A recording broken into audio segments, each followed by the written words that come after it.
Hello, ladies and gentlemen, boys and girls. Welcome to VUX World, the Practical Voice Podcast. This episode of VUX World is brought to you by Europe's most forward-thinking UX and design conference, Mobile UX London. We've spoke about this before on the podcast. It's the 4th annual conference that they're putting on. It's covering all kinds of areas, and voice is a huge part of that. I'm going to be hosting the event, and I cannot wait for that. Our guest today, Paul Jackson, is going to be speaking. He's from the BBC. He's going to be speaking there as well about all the things that he's been learning while designing for the BBC. Not all of it's going to be in this podcast, so you'll need to go to Mobile UX London to hear the rest of it. Also, we're talking about there's things there around virtual reality, augmented reality, connected cars and homes, mobile gamification, and as I said, voice as well. You can get your ticket right now at mobileuxlondon.com, and you can save 20% if you use the promo code VUXWorld. This podcast is also brought to you by, it's Mobile UX London again, but this is their Designing for Voice course. It's a course, it's in London, it's a 6-week course, and you will learn all kinds of things around mastering conversation design, prototyping and testing voice experiences. We're looking at advanced topics in VUI design and VUI design, evaluating use cases, deliverables for certification, the general overview of developing for Alexa skills.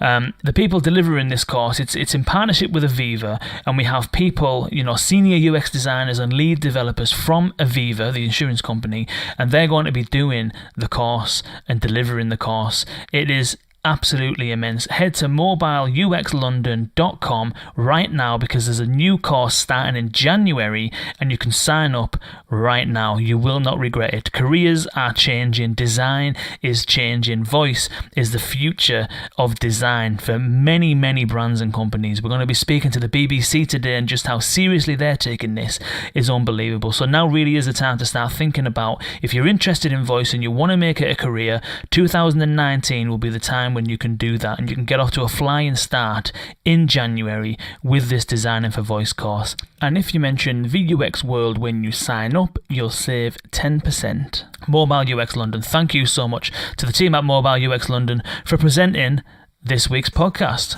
The BBC. Today, we're joined by the BBC, the British Broadcast Corporation, and we're going to be talking all about how they're approaching this whole voice thing, and some of the methodologies they've been using, some of the research they've been using, and more specifically, how to design voice experiences for people who can't even talk yet, for kids. We're going to be talking about designing voice experiences for kids. We're joined by senior designer Paul Jackson, and he's been working intently over the summer on the CBB's Alexa skill. We're going to be talking to Paul all about all of the design decisions that were made, and all about the process of how it was designed, some of the research that they've been done and what they've learned. We're going to be talking a little bit as well about the BBC and their approach to voice, and the team structures, and some of the other projects that they've got going on. This is a really, really deep dive into designing for kids, and also giving you a bit of an insight into how the BBC are approaching this space. It's a fantastic podcast. You're going to absolutely love it. Me and Dustin had an absolute whale of a time. Paul is immensely fantastic. You're going to love it. Without further ado, ladies and gentlemen, this is Paul Jackson of the BBC on VUX World.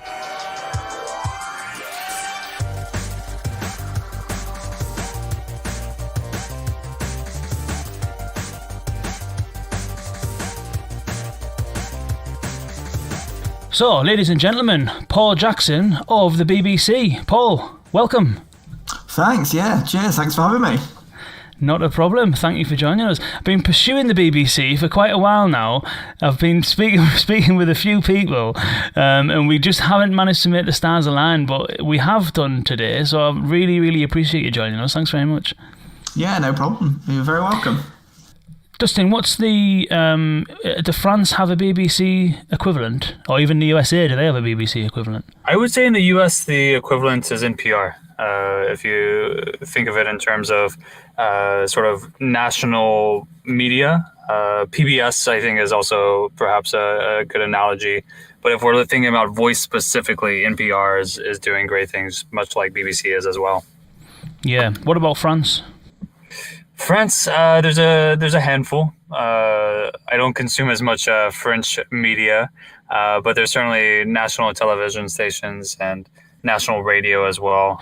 Nice. So, Paul, tell everybody a little bit about what you looked at the BBC. The BBC has been just grabbing hold of this whole voice thing by the scruff of the neck, hasn't it, over the last kind of few months. I've heard lots and lots of interesting stuff coming out of the BBC. I've experienced lots of interesting stuff on the old device over here, which I'll put on mute in case it kicks off.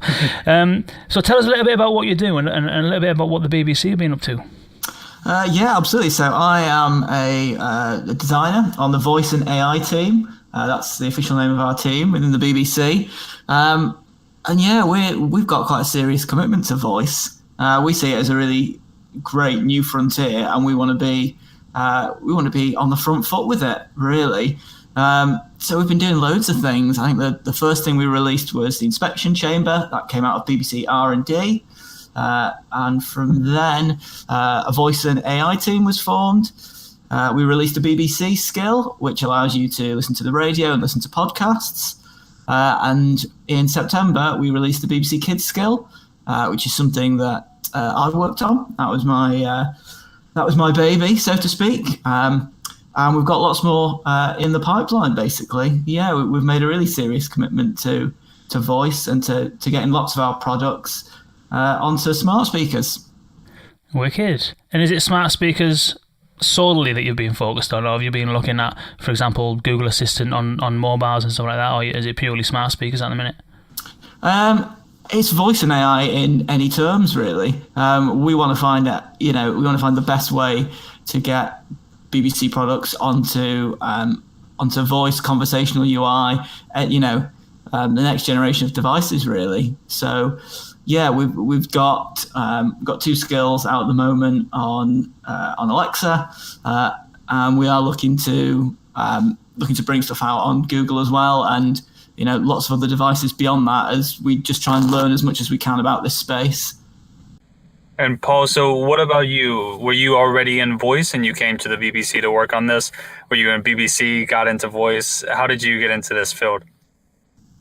So I was already at the BBC. I used to work in interactive TV. I did that for 2 years, and then a role came up as a senior designer, and I applied for that. And part of the interview process at the BBC involves completing a task, and part of that task is about picking a medium, and they give you 3 examples. You can pick something that is for the web, something that's for mobile, or something that's for TV.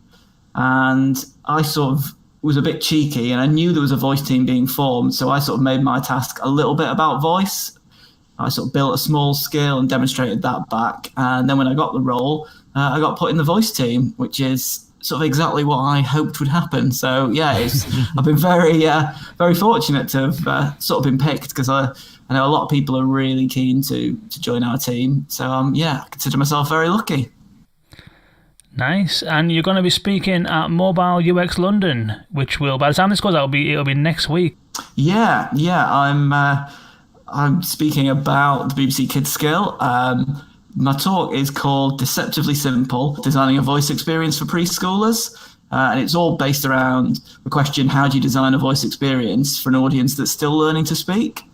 And I'm going to explain why anybody should care about designing a voice experience for children, how we approached it, and what we've learned about it. Wow, that's how to design a voice experience for people who are just learning to speak. Sounds fairly complex. Yeah, it really has been. Yeah, we've been working on it since March. That's when I joined the team, and I've learned so much about voice, but I've also learned so much about children, and it's been really, really useful as a UX designer to be working on a product that's aimed at children, because most of the time when you're designing a product, you naturally assume, or you make assumptions based on the fact that you might be the audience. You try and not be the user, but every now and then something slips in, and you end up making a decision that's sort of based on your own experiences. Whereas when you're designing for children, you know from the get-go that you are not a child, and so certainly the approach that you take to it is it's sort of like designing for aliens. You're a lot more rigorous in your research, and yeah, it's been an amazing experience the last 6 months, and I'm really proud of the skill we've put out. Have either of you played with it before? I've had a go. I had a go this week. The CBeebies one. That's the one, yeah. So I've had a play around with that. I don't know whether have you kind of. It obviously won't be available in France, is it, Dustin? I can't imagine. Mine is actually set to the US. Do you keep it just to the UK, or is it pretty worldwide across English locales? It's just the UK at the moment, I'm afraid. Mm. Okay. Well, what I'll do as we go through this, I'll take a few clips out, and I'll kind of, once the podcast comes out, the clips will be in. Usually I'd do it as we kind of talk, but today's been a bit manic, so I haven't had a chance to grab the audio yet. But yeah, we'll put some of those stuff in. So it's interesting, and we'll get on to speaking about that skill and about some of the things that you've learned while you've been doing that in kind of a moment. But I wanted to sort of back up just a little bit. You mentioned that you're part of the voice team at the BBC, so you presumably this is a whole full-time thing, and you said that they've got 2 skills. So how does it work with the team then? Is it one team working across all of the areas? Is the team split up to one team work on one skill, one team work on another skill? How does it all kind of work in terms of the team structure and who does what? Okay, yeah. So the voice and AI team is sort of split into 4 areas. We've got UX, which I'm part of as a designer. There's an editorial side to it. There's a product side to it, and there's also obviously an engineering side to it. And I can talk about the UX team a little bit. I'm part of that. And there's 12 of us at the moment, and we're comprised of designers, information architects, and writers. And we all get split across different BBC products as part of multidisciplinary squads. So each one of those squads is made up of some engineers, some product, some project management, some editorial, and some design. And we're split across 3 locations: London, Salford, and Glasgow.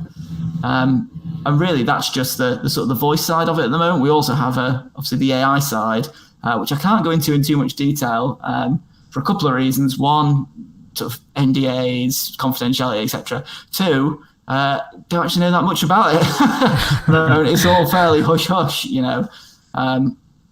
So that's how we're sort of split up. And the way we work is we sort of blend the experience side of it, the design side, which is UX, with the content side, which would be editorial.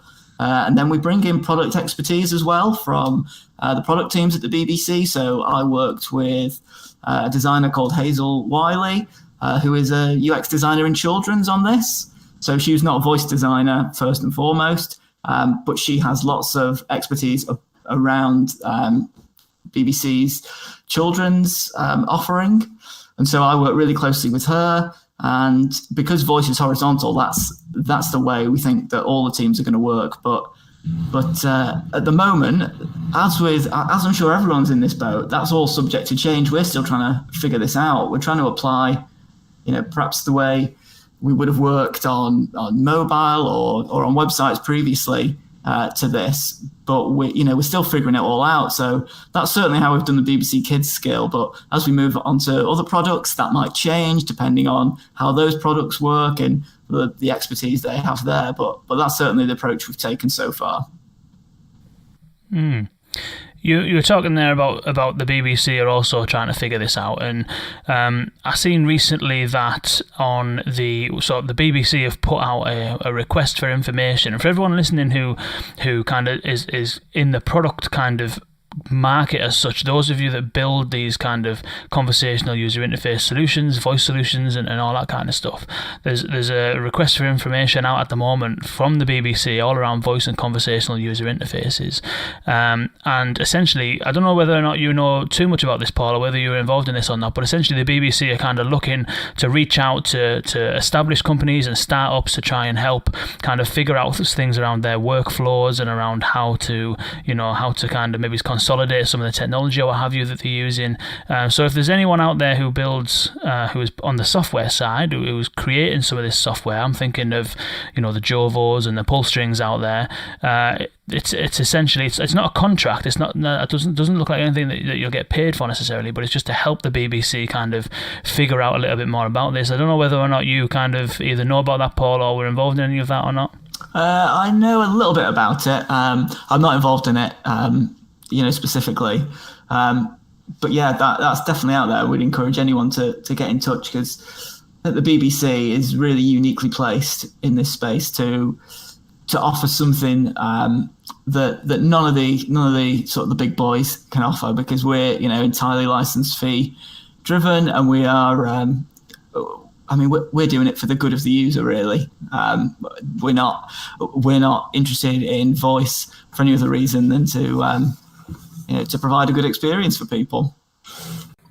One of the things that stood out to me of that RFI that you just mentioned, Kane, was the request for information about automatic speech recognition, ASR, for kids.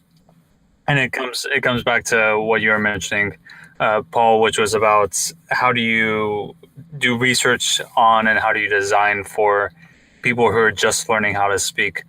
Can you talk a little bit more about what that research process looked like?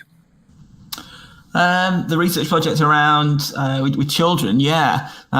So the reason that is in that request is because we found that children aren't very good at speaking, and smart speakers aren't very good at listening. And when you put the two together, it's really difficult. Like we've designed so many error paths, and we've had to think about error paths more than almost anything else. Like the level of confidence we get back from what children say and what the device can understand is quite low, really. Almost 50% sometimes. So I think that's why that is in that request, because that's something that we've had to work around, basically. And the better smart speakers get at listening, the better the software is, the easier it will be to design experiences for children. And I'm sure that's only compounded by the fact that children aren't necessarily known for being the most patient when things don't go their way. Absolutely. So one of the things we saw, certainly around patience, was if children aren't understood, the next time, if you reprompt them, the next time they try and answer, they are not answering in a calm manner. They get angry really quickly, or they shout it, so it gets distorted. And we saw that a lot. So we specifically designed our error paths to make sure that children don't get caught in loops. That's like one of our big principles, is that you shouldn't keep children having to repeat things. Like if they say something twice in our skill and they're not understood, we move them on to something. We don't keep them, in that loop, basically. What's an example of something like that? Can you walk us through that? Yeah. So in the BBC Kids skill, if you say you want to play a game... Would you like a game or a story? You'll be presented with two random characters. It could be Mr. Tumble, it could be the Go-Jetters, it could be Dougie from Hey Dougie. Let's listen and find out who's here to play. Hello, it's Justin. Oh, woof! Dougie! Who do you want to play with? And then you get asked, who do you want to play with? So at that point, the child can answer with one of the characters they've heard or any of the characters we've got. So if they say Dougie and they're not understood, we'll come back and say, Sorry, I didn't quite catch that. Who would you like to play with? They say Dougie again and they're still not understood. Then we don't prompt them for a third time. We would just say, Oops, I still don't understand. Would you like to meet more friends? Or would you like a surprise? And so when you offer children a surprise, 9 out of 10 will take that surprise. And what that surprise is we just randomly pick a game for you. But because we called it a surprise, we're taking this bad situation where children are perhaps on the verge of getting so frustrated that they'll say stop to the device. And we will instead spring them into something exciting. And what our research showed us was that a surprise to a child it's like a drug, basically. They absolutely love a surprise, even if what they get at the end of the sort of surprise process is just a game that they have played before. The notion of a surprise is exciting. We have a big drum roll in there. Here's your surprise. And kids absolutely love that. And it really shifts the focus from I'm not being understood and I'm getting frustrated to suddenly I've got this sort of special treat. And although that seems like very, sort of very specifically aimed at kids, I think there's definitely something that we could all learn from that when designing skills for anyone. This idea of don't keep people in loops, move them onto something. I think that's definitely like a huge learning that we've taken away from this process. Was that something that you found? You mentioned that you were doing kind of research and stuff. Is that something that you found in the research process, or was that something that you found through building something and then sort of testing it? Was that really apparent straight away, or did you have to go away and build something and kind of like test it and find out at that point? That was something that we found out during our user testing. So we did loads of user testing throughout the 6 months that we've worked on this. Using sort of Wizard of Oz style testing, where we would set up the device as a Bluetooth speaker and then we'd sort of trigger a load of sounds, listening to the child and responding, basically being the brain of the smart speaker. And we found that really early on, that children aren't very good at speaking. And although when in that process we can understand, we knew that Alexa wouldn't, we would take recordings from these sessions, then we would play them to the device and see what the device thought the child said. And it was really clear that early on, the kids are going to have a hard time being understood here. So really, designing for children is about designing for when things go wrong, which kind of seems appropriate. If you've got kids, if you know what children are like, expect things to go wrong would be, one of our principles. And when so for example, the CBB skill, and as I said, as we go through this, we'll put some audio in there. So the example of the the CBB skill, first of all, it is fantastic. The sound design element of it is, which you'd obviously expect from the BBC, it is absolutely spot on. You mentioned the drum rolls, and there's also there's a game where you can play like hide. You're trying to find somebody, aren't you? I can't remember specifically who it is, but Little Monster. Yeah, Little Monster, yeah. And if you guess and you get it wrong, there's a really quirky little sound effect that plays to let you know that you've got it wrong. Good guess, but I think that sound might be something else. So it's really, really good. But what I noticed, one of the observations I noticed is that as much as possible from what I'd kind of seen, it's a lot of it is around giving options rather than being open-ended. So, for example, would you like a game or a story? Do you want to listen to the story about the bear that wants the hug, or do you want to hear the story about this? And it's kind of like, rather than saying, tell us what you want to do and having it really open-ended, it's more kind of like make a choice out of these options. Was that done on purpose based on that, or is that just how it is? Yeah, it was a conscious decision. That came from speaking to lots of parents about how they choose bedtime stories for their kids.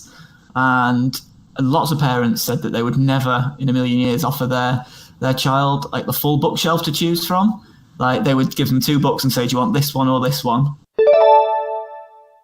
My bookshelf is full of stories. I'm going to pick out 2 for you to choose from. And so we based the design on that, really.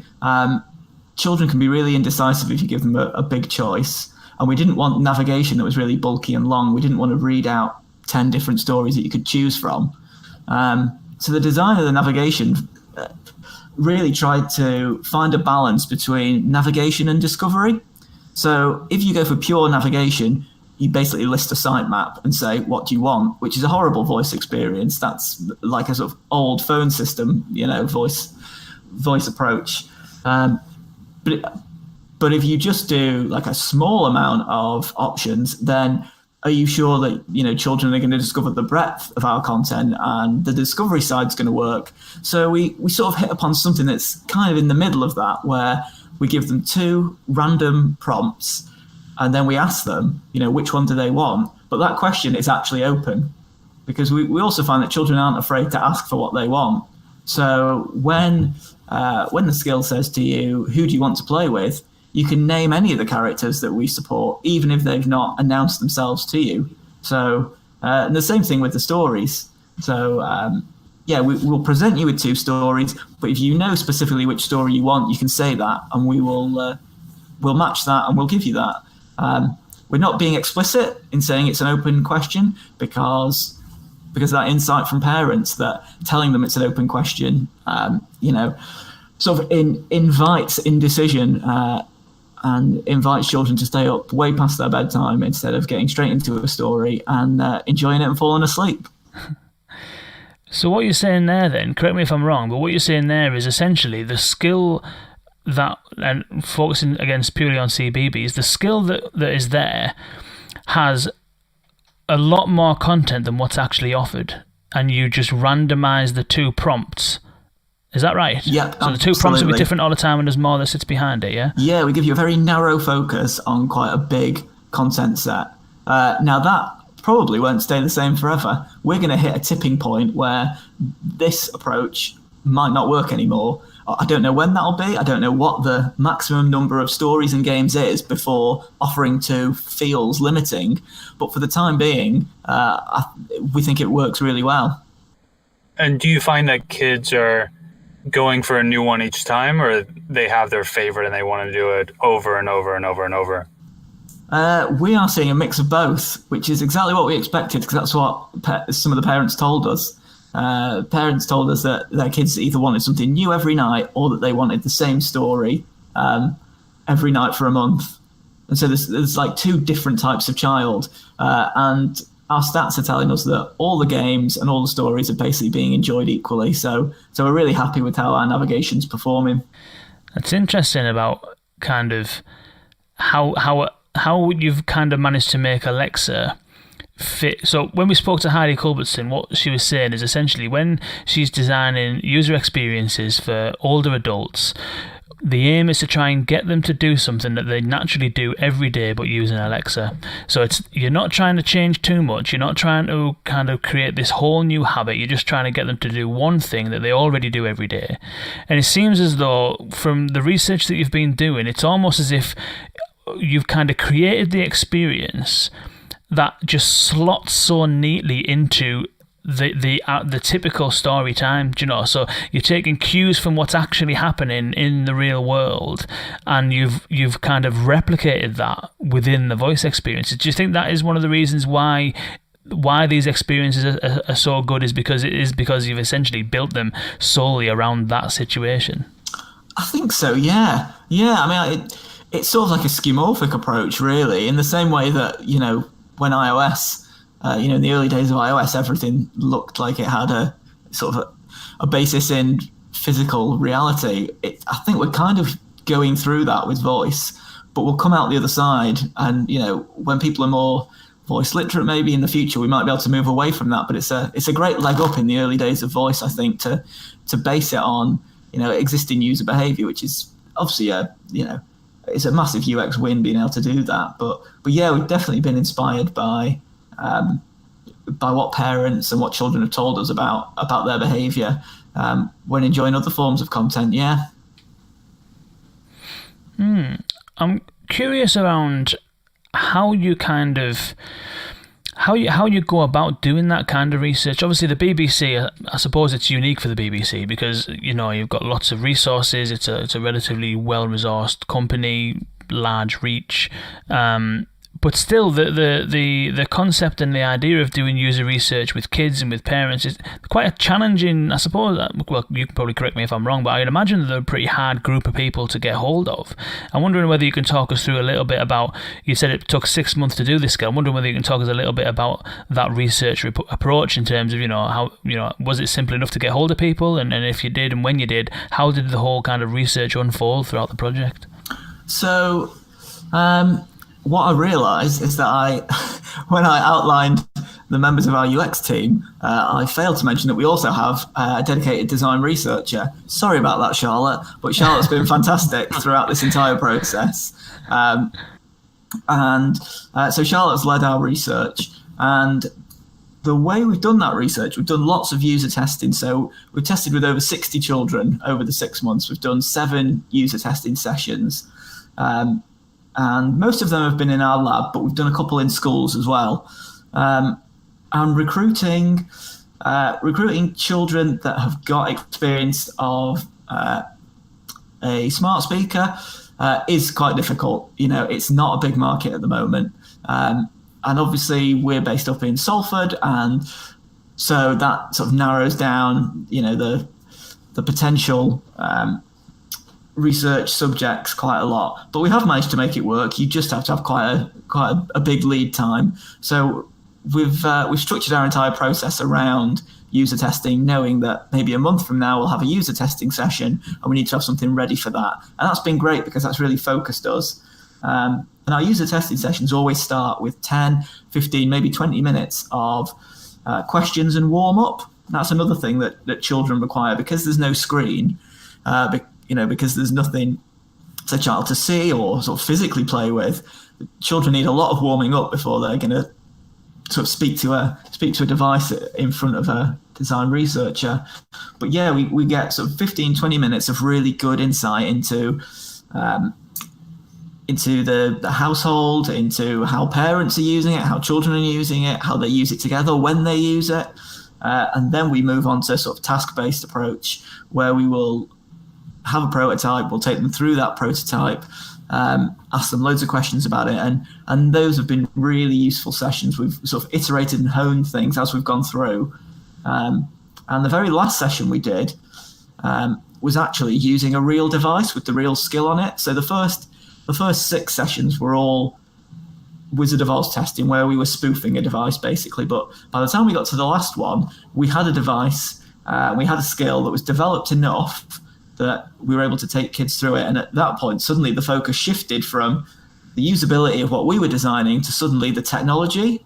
And at that point, we found that a lot of our error paths that we had did work really well. Children were, did struggle to be understood by Alexa as much as we expected. And those error paths really kicked in and acted as really good safety nets that meant children didn't get too frustrated. And you had so that research has then translated into all of the sort of design work that you've done, and you were kind of, when we spoke previously, you mentioned that you've got these kind of 12 principles of sort of design practices, if you like. And I know that obviously you're going to be speaking about this at Mobile UX London, so maybe we can keep some for those that are attending there without sort of spoiling the surprise somewhat. But I'm wondering whether you can take us through some of them and maybe talk a little bit about the principles and how they came about, how you learned and how you kind of crafted them. So the principles are quite a recent thing that we've put together.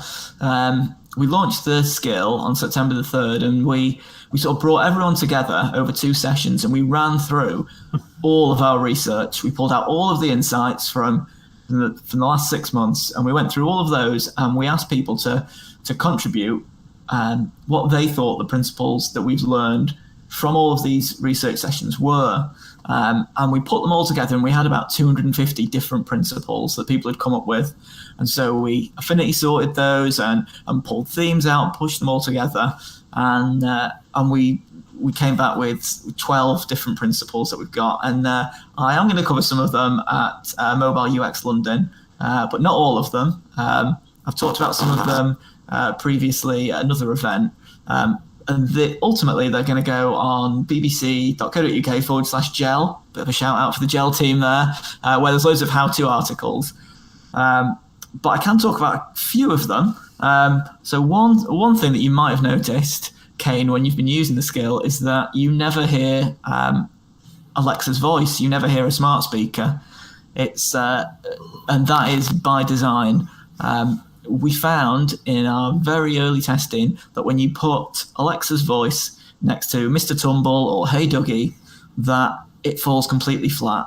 Like she doesn't have the range of emotion in her voice, and she doesn't speak the way that you'd speak to a child, and it would really fall flat when you move from one to the other. So we made the decision really early on to banish Alexa, and that was like a really big principle to us, that you shouldn't talk to children using a synthesized, monotone, cold voice. You should use a real voice to speak to children. So that was one of our principles. Sorry, let's before we kind of move on, I'm just wondering whether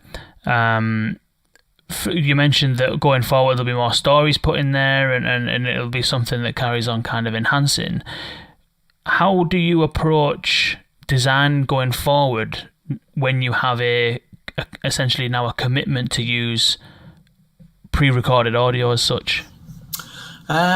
The voice of the skill is Rebecca, who is one of the CBBS presenters, and the children's team is based up here in Salford, and so she is literally in a building across the road from us.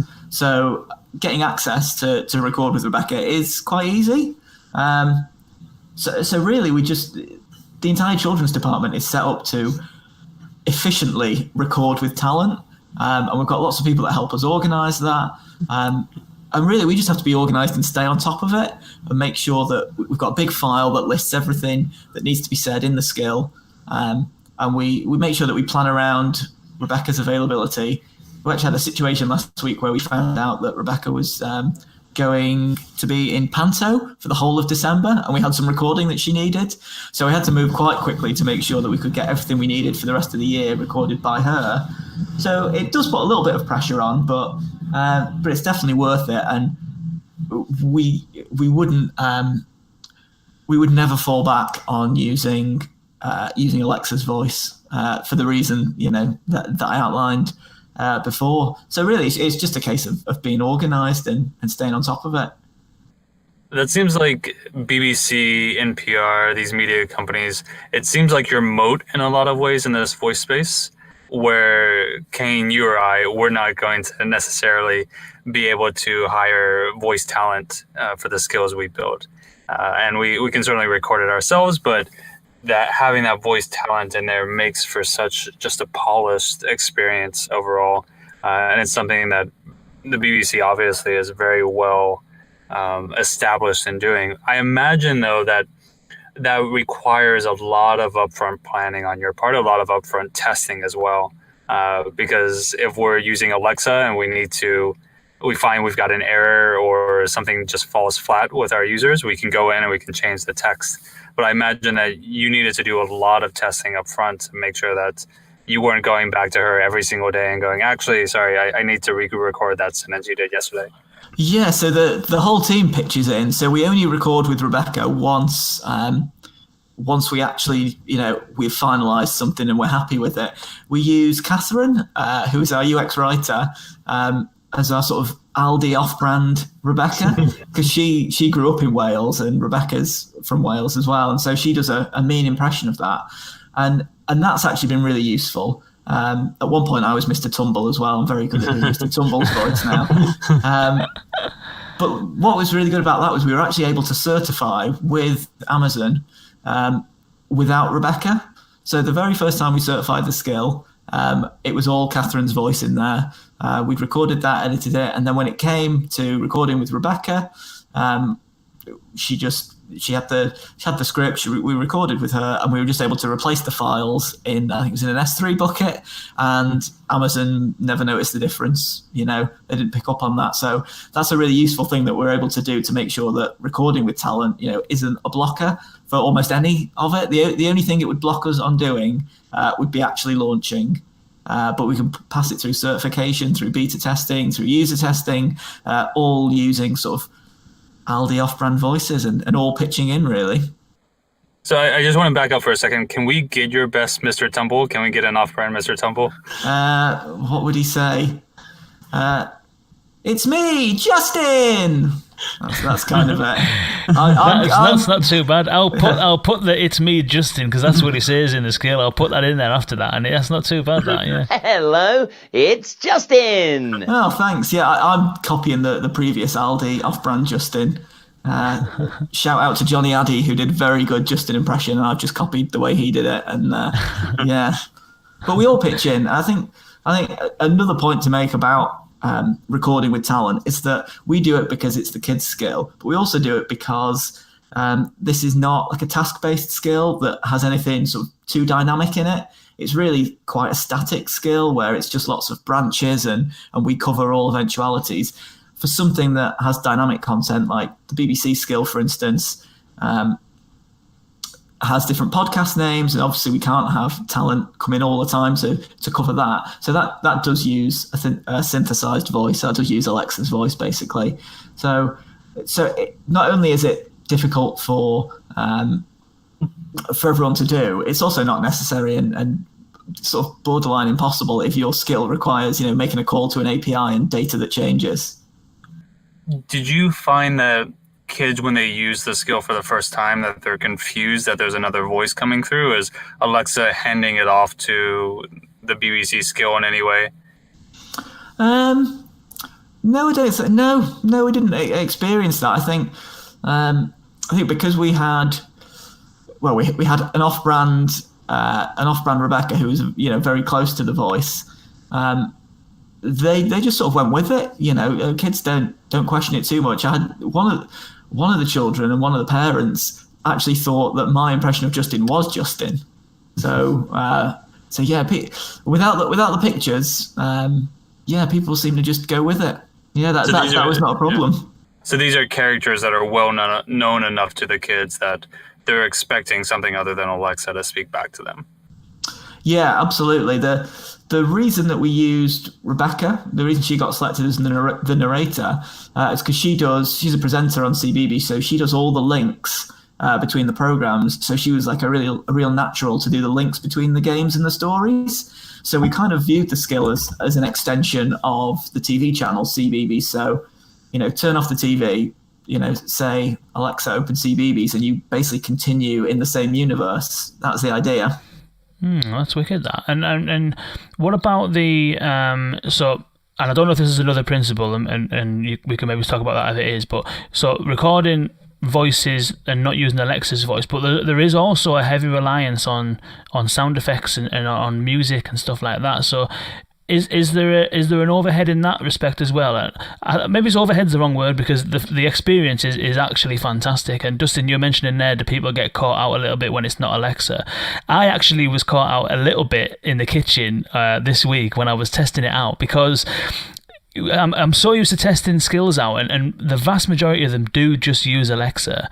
And when I started this, I expected it to be fairly good. I expected it to sound pretty good, but I didn't expect it to kind of almost wow me as such. It was really kind of obviously professional. Do you know what I mean? And it's not just because of the voices. It's also because of the music and the sound effects and all that kind of stuff. So, what goes into that as a designer, Paul? Do you kind of specify the kind of music that you want? And if so, what's the process of getting all of them sound effects and music together? Well, believe it or not, I'm absolutely thrilled that you like it, but we're not 100% happy with the sounds that are in there at the moment. We've got lots of little stings in there, and they all come from the same family. But I think we wanted to do maybe a bit more with them. I quite like when people on podcasts are quite honest and talk about things that didn't go so well. So I'm going to do that. So our approach to sound design on this, not as rigorous as we would have liked. We kind of left it till quite late in the process. All of the sounds that you hear in the skill are placeholder sounds that we put in thinking we would replace them later. And when the time came to launch, we almost sort of run out of time. We wanted to have a much stronger UX approach to picking these sounds. We wanted to design them. We did loads of research into how to do sound design and what these sounds should be doing. We wanted to write a brief and have somebody compose the sounds, basically. And in the end, we weren't able to fulfill that. I had this amazing vision of me being able to send a brief to a sound designer, and he'd come back with something, and I'd say, turn that bit up a bit, or can we have a bit more bass? I thought it was, a big fantasy of mine was to do that. And we never quite got to that point. Because it's a digital product, we'll be able to change them in the future. But I'm glad you've not noticed. That's quite good. That means that at least the sounds we picked, which were just sort of stock sounds, are doing a good enough job, which was kind of our view at the time. But our process for picking them was literally, we sat down with the editorial team, who we work very closely with. We all picked a few sounds, and then we decided on the ones that we thought were most appropriate. Like I say, they all come from the same family, so that they sound like they sort of work well together. But yeah, I think in future we might improve those even more. That's a nice stroke of luck then. Yeah. So on with the principles then. The first principle being try not to ever hear Alexa's voice, or don't use Alexa's voice. Use talent to record the audio. What are maybe a couple of some of the other sort of principles that you've come up with? So another one of our principles is it might seem like an obvious one, but don't ask rhetorical questions because children will try and answer them. How do you mean? So at one point, in the school at the moment, if you say you want to play a game, you will hear someone say, Let's listen and find out who's here to play. And then you'll hear two characters, and then you'll be asked, who do you want to play with? That's a question that you can answer, but we previously had it so that it said, who's here to play? And then you would get the two characters. And almost every time, children would answer that question. And when the device wasn't listening, it wasn't a question. It was just sort of Rebecca going, who's here to play? And then you sort of as a prompt for the two characters to speak. But kids would say things like, they'd say their own name, or they'd say like mummy's here to play, or they'd say who they wanted to be here to play, and they wouldn't hear the characters. And then when they were asked, who do you want to play with, they would often miss that question, so making sure you don't use rhetorical questions is like really key, because that kind of leads on to another principle, which is that children like want to answer everything, and they want to answer right away.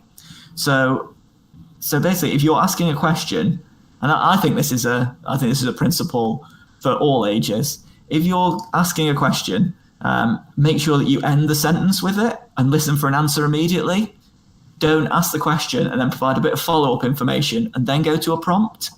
You should make sure that the sentence ends with the question so it can be answered immediately. And it's really true for kids because they're so enthusiastic when they get a question. Because that's the fun part for a voice device for a child, is being able to talk back to it. So they're going to want to do that as soon as they hear a question. So make sure that that's at the end of the sentence. And I think that's a really, really solid principle that we have now. Does that mean that you need to, on the interactive side, I know there's a story feature which it'll just read you the story, it'll kind of read the whole story to you. But on the game side, does that mean then, because kids are so keen to speak, does that mean you need to keep whatever the device is doing fairly short and succinct? Yeah, absolutely. Yeah.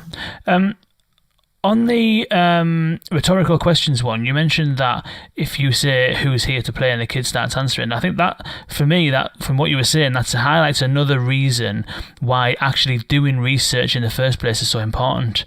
Because if you didn't do any research at all, then you wouldn't even realise that that's happening, would you? Because it's not as if the device is going to tell you if it's not listening. Absolutely, yeah. I mean, when we defined these principles, we looked back through all the research, and we were absolutely laughing at our first attempts in sort of March and April at the navigation, how we had, what we thought might work for children. We've come a real long way in those 6 months, and it's been an incredible process going from getting it very wrong to getting it less wrong, I think. So we've got never use Alexa's voice, don't use rhetorical questions, always if you're going to ask a question, then end your segment with the question rather than rub it in on afterwards. Well, we've got two examples of that. So a bad example would be, who do you want to play with? You can play with Justin or Andy. If you say, who do you want to play with? They'll answer straight away. So what you should say is, Justin and Andy are here. Who would you like to play with? That works a lot better. It's only a subtle thing, but it actually means that children will be listening when you give them the information they need to answer the question, and not vice versa.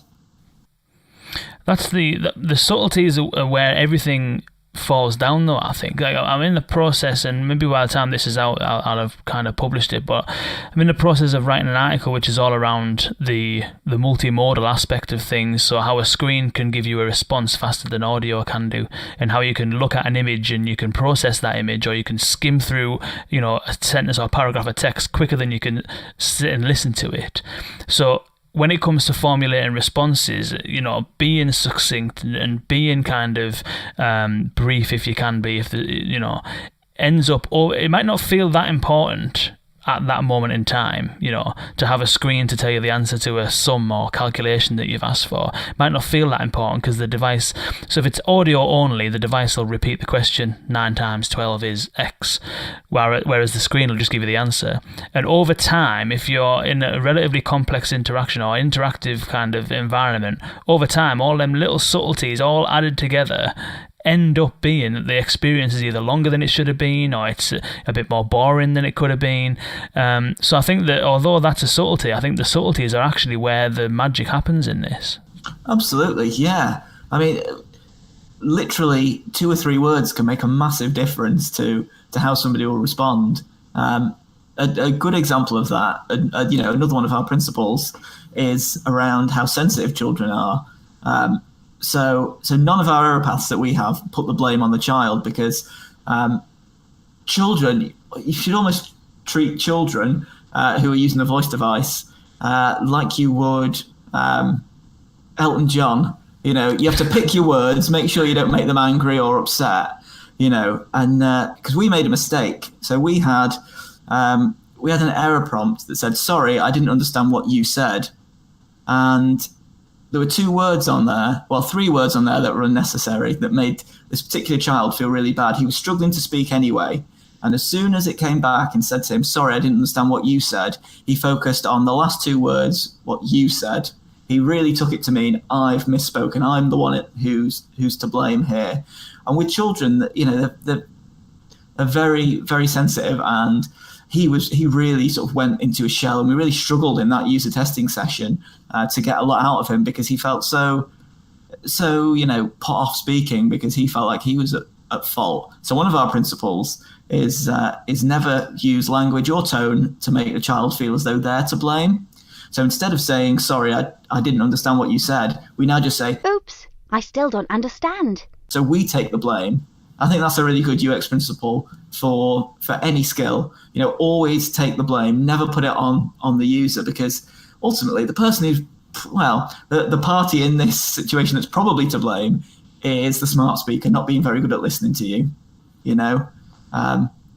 and maybe we should say, "Sorry, the NLP is not very good," but I don't think that'd go down well in certification. But yeah, ultimately we take the blame, and so the child's never made to feel bad, because that's kind of the BBC children's mantra. Like, we don't make children cry. That's like the number 1 rule. And so those 3 words, what you said, taking those out, that subtlety had a massive impact. Or it would have done for that child, we think. It's a pretty good principle. Yeah. Never make children cry. Yeah. Wicked. You mentioned in terms of earlier on, you were saying around kind of you were able to replace some of the audio with some newly recorded audio, and you didn't have to go through the certification and stuff. Sounds as though you're working on this sort of stuff all the time. What's the kind of update kind of frequency like that? Is this something that's always updating, and are you always updating or fixing things, or are you always releasing new stuff? And what is it like in terms of the maintenance and constant improvement of this stuff? So at the start of October, we released stories. So when we first launched in September, we had 3 games in the skill. Then in October, we added 4 stories.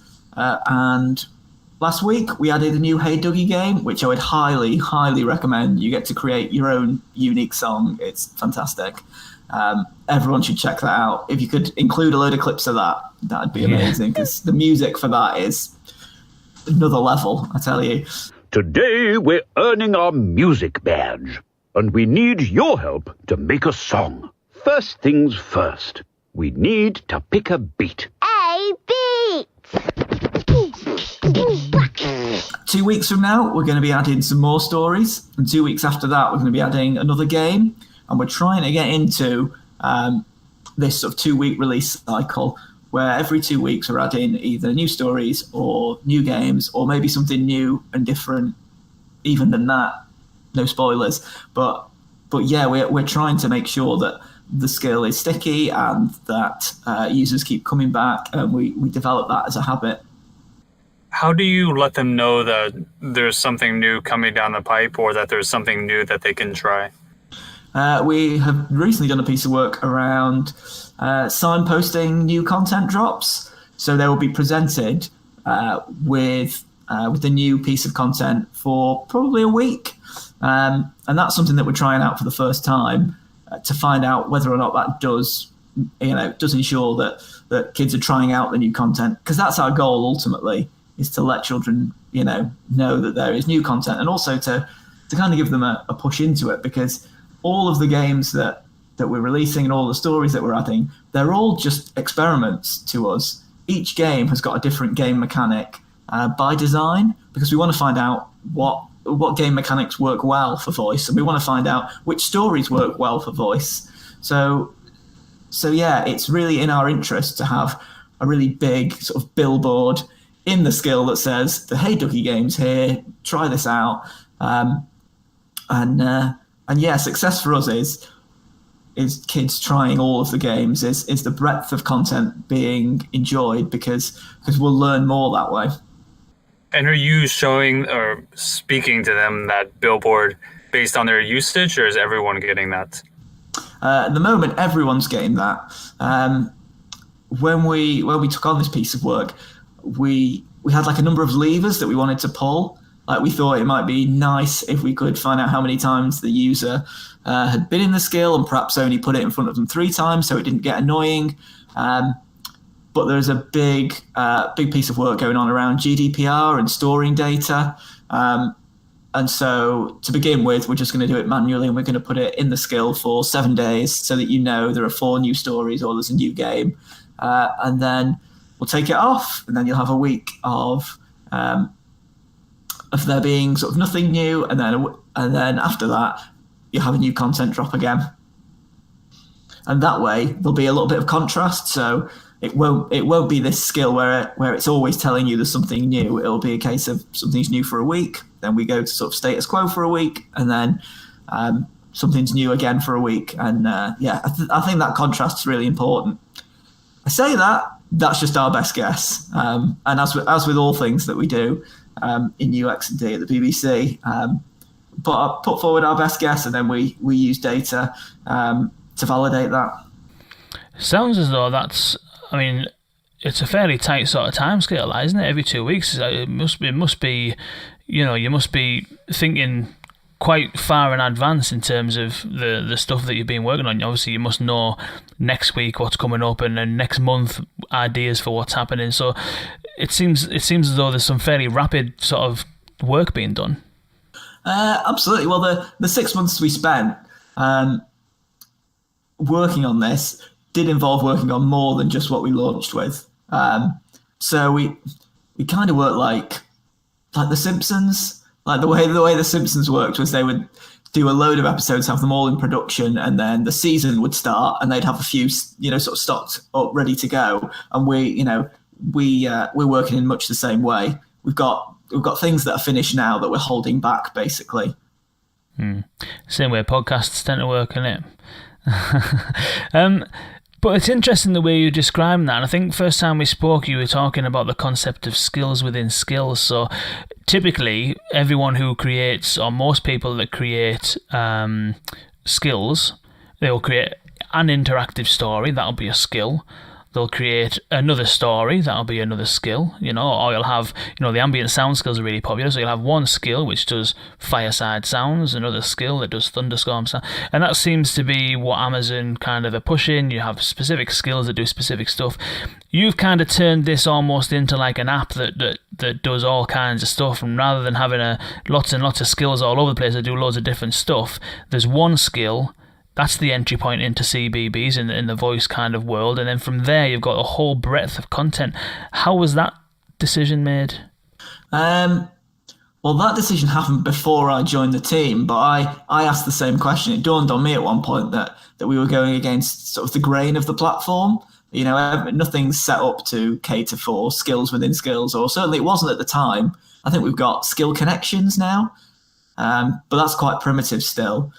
Just allows you to print, I think, using another skill. But I know that the BBC has like such big ambitions for voice, but we wanted a single front door so that we could, ensure consistency, trust, and also avoid fragmentation.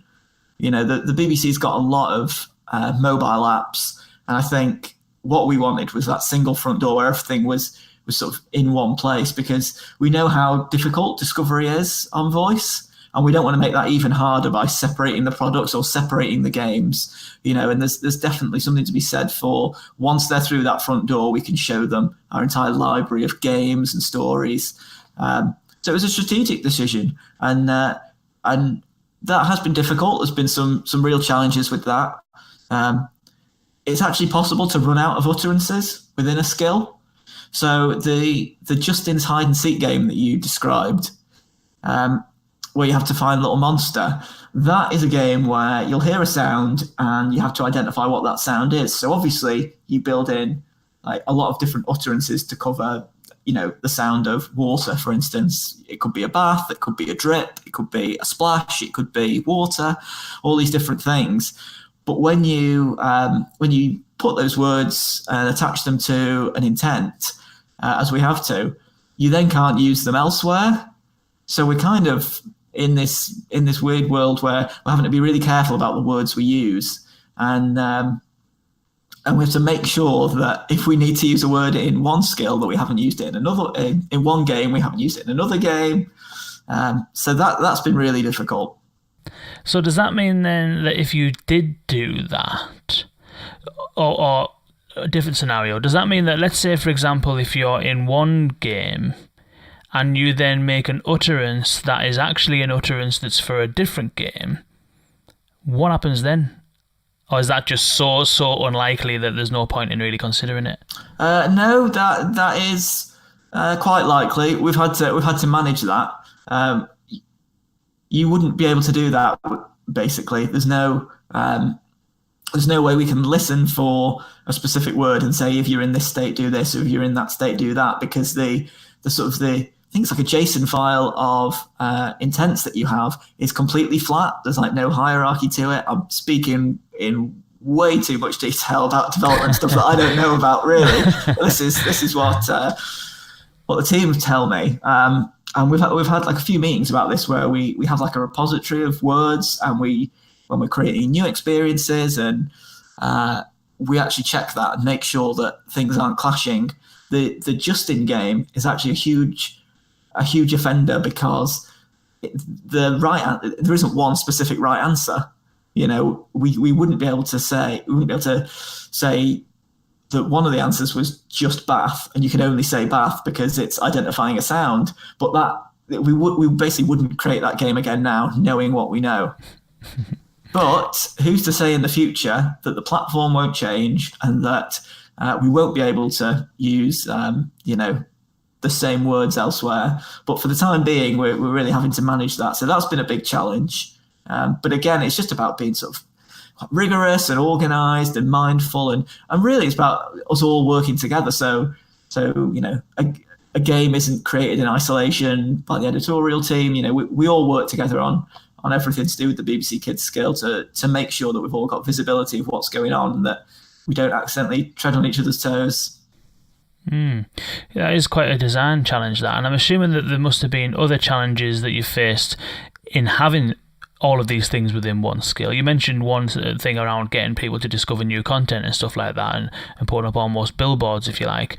What are some of the other challenges then that you faced in terms of getting all of this content within one skill and then having people navigate around it? What are some of the other sort of design challenges you've faced? One of the design challenges is the number of files you can have in a row, audio files that play. So Amazon let you have 5 files in a row, audio files that can play. Any more than that, and the skill will fail and shut down, you'll get an error. So if you're going through navigation and we're playing sounds for that, and then you go into a game, the skill doesn't know that we've got a game inside a skill. It doesn't know that. It just knows how many files have you played. So we've had to do loads of combining of files. So where you might hear a sort of an audio tone, and then you'll hear Rebecca say something, and then she might say something else, and it sounds like it's a different audio file. We've actually had to combine all those together to make sure that we don't exceed that limit of 5 files, and that we don't exceed the amount of time as well that can be taken up with those 5 files. So there's a few limitations from the platform that cause a problem. And another issue is that because we are adding individual parts to the skill all the time, when we pass it through certification, Amazon asks us if we'd like to go through a beta process, and I think they pass that over to a third party. And quite often what we'll get back from that beta, the feedback we'll get is on other parts of the skill that have already been certified. So we're a bit like, every time we get told the same thing about, that we've talked to Amazon about and agreed. So yeah, occasionally the same feedback will come back time and time again. And we just want to say, no, we're only certifying 4 new stories or, something like that. So that's been not challenging, but, a slight difficulty, yeah. Yeah. That's interesting about this. I didn't realise in terms of the audio file. So does that mean then that if you enter a skill or what have you, then if you are playing an audio file after every single response, then essentially the user can only have 5 responses. Is that No, right? so it's 5 audio files in a row. If you interrupt it with a prompt, that's fine. But where we come into issues is with our help file. So if you go into a help file, if you say help, we'll play a help file for you, and that's 1. And then you might go back to a part of the skill that's then got 5 files in a row. So that would be 6 altogether. So we've had to be really smart and look for opportunities where in our user flows where we can combine files together. Right. Fantastic. Well, Paul, this has been absolutely fantastic. I would definitely recommend everyone check out that skill. You'll have heard it throughout this episode in terms of the quality, even though Paul has been saying that some of the sounds in there are what they wouldn't have preferred to use. I think it's absolutely spot on. And the BBC are absolutely killing it from a voice perspective. And I can't wait to see what happens next. This CBB skill is now mine and our little boy's go-to skill in the kitchen. So that's definitely going to be used to us from now on. So Paul, thank you so much for joining us. It's been absolutely immense. Oh, you're very welcome, and thanks for having me, and keep enjoying the skill, and keep an eye out for new stories in a couple of weeks' time. Wicked. And where can people kind of follow the work that the BBC are doing, or reach out to you online? Where's the best place for people to go to keep track of all this stuff? Yeah, so at BBC UXD on Twitter and Instagram. That's the UX and design department's social, and I'm Made by Magnolia on the same social networks, because Paul Jackson's quite a boring generic name that's very difficult to get social handles for. So yeah, I'm Made by Magnolia, and always up for talking about the BBC Kids skill and voice. Fantastic. And Paul will also be at Mobile UX London on the 21st of November. You can get your tickets at mobileuxlondon.com, and I'll be hosting the event as well, so I'm looking forward to seeing you there as well, Paul. Yeah, it'd be great to meet you in person. Exactly. Nice one. Paul, thank you very much. That's been wicked. Cheers. Take care. That was Paul Jackson of the BBC. Real innovators in this place, the BBC, in the voice world. Obviously, the pedigree that they have is unrivaled globally. Fully really kind of immersing themselves into this. Team of 12, what does he say? 12 designers. That's just working on the design side, on the UX side. So they're really invested in this. Do check out the CBB skill. It's well worth checking out if you've got kids. Or even if you don't, I found it funny. The baby wasn't even with us. I was just playing with it in the kitchen. But yeah, it's really good. Loved what Paul was talking about there. There's so much detail into that. The principles, let's recap the principles. So never use Alexa's voice. Don't ask rhetorical questions, which you shouldn't do, should you? end your sentences with the question, rather than asking the question and then defining it more. And never use language that blames the child. That's a good principle as well. Really interesting concept what they've got going on with putting skills within skills and having all of these various stories and you know, interactive games and stuff within one skill is a really innovative way of looking at it. I've never come across anything like that before. Although I do think Invoked Apps and Nick Schwab, they have released something that compiles all of their soundscapes into a single skill, but it's still fairly new and fairly different. So yeah, thank you, Paul, for sharing those insights. That was absolutely fantastic. The work that you've been doing is unbelievable. Really appreciate you taking the time to speak to us, and we'll see you, Paul, and some of you listeners out there, hopefully, at Mobile UX London on the 21st of November. Thank you, Dustin, as well, for co-hosting. That was immense. Until next time, boys and girls, see you later. See you next time for more great fun in Justin's house.